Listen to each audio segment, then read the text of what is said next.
है क्योंकि सरकार, केंद्रीय सरकार ये स्टैंड लेना चाहती थी वहां पे, और लिया भी उन्होंने स्टैंड कि हम इसमें जवाब फाइल नहीं कर रहे हैं, हमें टाइम दीजिए, लंबा टाइम दीजिए जवाब फाइल करने का। तब मैंने ये याद दिलाया अदालत को कि इसी तरह की एक लिटिगेशन 90s में भी हो चुकी है। उस केस में भी सेंट्रल गवर्नमेंट ने कोई भी स्टैंड नहीं लिया था, बावजूद इसके कि उनको कई बार मौके मिले थे, कोई स्टैंड नहीं लिया।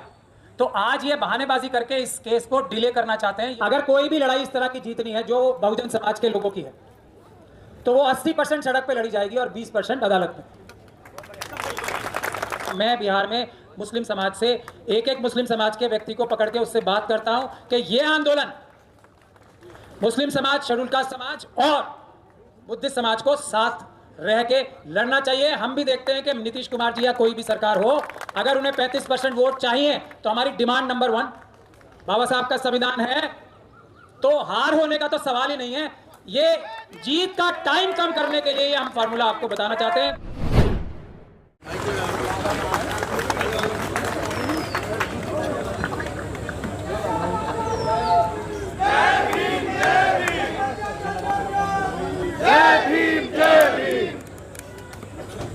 बहुत शुक्रिया सभी साथियों को। जय भीम, नमो बुद्धाय, जय भारत, जय संविधान। बहुत ही कम समय में मुझे अपनी बात रखने का अवसर मिला है। बहुत ही कम समय में अपनी बात रखूंगा, लेकिन महत्वपूर्ण बात मैं कहना चाहता हूं। मैं सभी साथियों से गुजारिश करूंगा मेरी बात को कृपया ध्यान से सुनें। सबसे पहले तो जो ये केस सुप्रीम कोर्ट में चल रहा है उसके बारे में मैं ये बताना चाहता हूं कि मुझे मुस्लिम समाज के इस प्रकार के केसेस का एक्सपीरियंस है। उस एक्सपीरियंस से सीख के मैं आप लोगों के सामने स्ट्रेटजी बनाने के लिए कुछ सलाह देना चाहता हूं। अगर आप लोग उस पर गौर करें तो बहुत मेहरबानी होगी। बाबरी मस्जिद का केस जो मुस्लिम समाज हारा, मैं ये नहीं कह रहा कि जजेस बहुत न्यूट्रल थे उसमें और जो भी हुआ वो सब दुनिया जानती है, लेकिन मुसलमानों की तरफ से भी जो पैरवी की गई वो मजबूत पैरवी नहीं थी। इस बात को कहने में मुझे कोई शर्म और गुरेज नहीं है। अगर आप लोग चाहेंगे तो डिटेल में मैं आपको बता सकता हूं, लेकिन वो उसका समय यहाँ नहीं। उसी प्रकार से जो केस काशी का चल रहा है वो भी ठीक तरीके से नहीं लड़ा गया और उसका नतीजा आप लोग देख रहे हैं कि वहाँ पे भी आज वही स्थिति है जो महाबोधि महाविहार में है।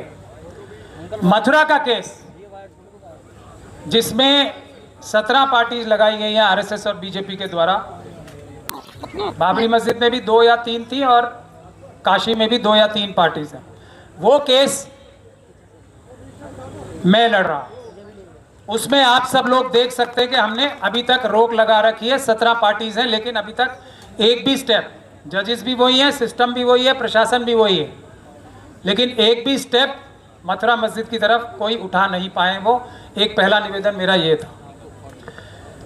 भंते सुमित रतन जी ने मुझसे कहा, और जो केस चल रहा है 2012 से, उसमें मैंने इंटरवेंशन डाली। बहुत मुश्किल से उसकी फाइल मुझे पढ़ने भर के लिए मिली है, अभी तक देखने के लिए मिली है।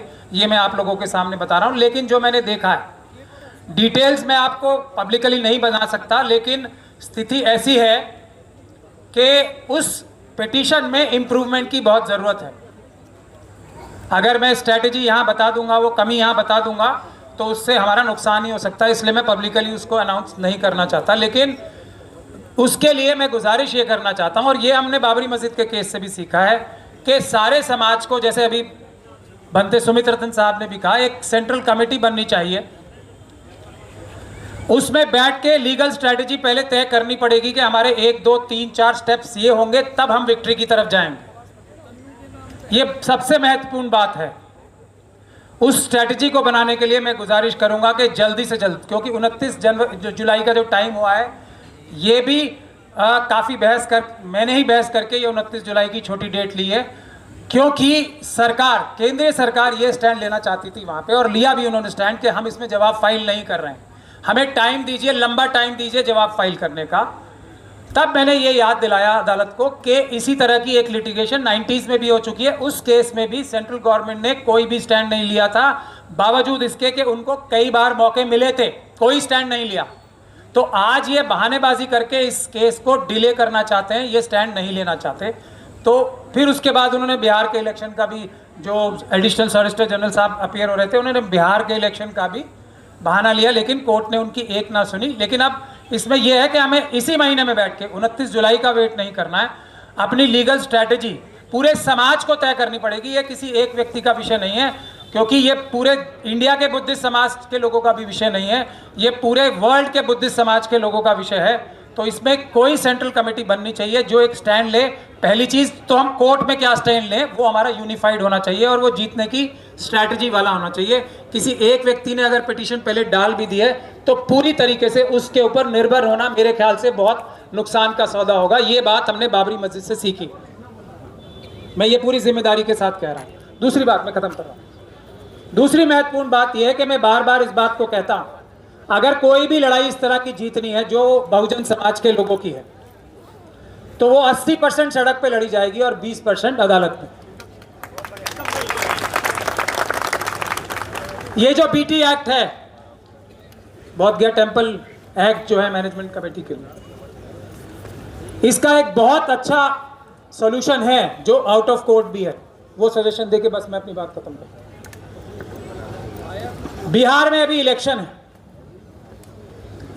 बुद्धिस्ट समाज की जो असली जनसंख्या है वो कभी गिनती उसकी नहीं की जाती है, अभी तक रिफ्लेक्ट नहीं होती है। वहाँ पे 1% के करीब बिहार में बुद्धिस्ट समाज की जनसंख्या बताई जाती है।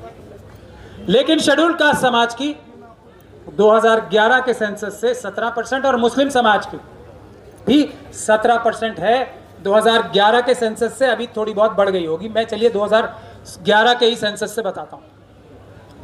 मेरा गुजारिश ये है, और इसके लिए अगर आप चाहें तो मैं अपने आप को वॉलंटियर करता हूँ। मैं बिहार में मुस्लिम समाज से एक एक मुस्लिम समाज के व्यक्ति को पकड़ के उससे बात करता हूँ कि ये आंदोलन मुस्लिम समाज, शेड्यूल कास्ट समाज और बुद्धिस्ट समाज को साथ रह के लड़ना चाहिए। हम भी देखते हैं कि नीतीश कुमार जी या कोई भी सरकार हो, अगर उन्हें 35% वोट चाहिए तो हमारी डिमांड नंबर 1 महाबोधि महाविहार होगी।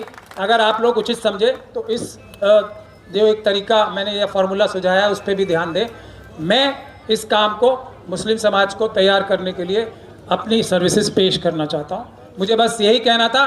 बाकी आप सब लोग हैं, बाबा साहब का संविधान है, तो हार होने का तो सवाल ही नहीं है।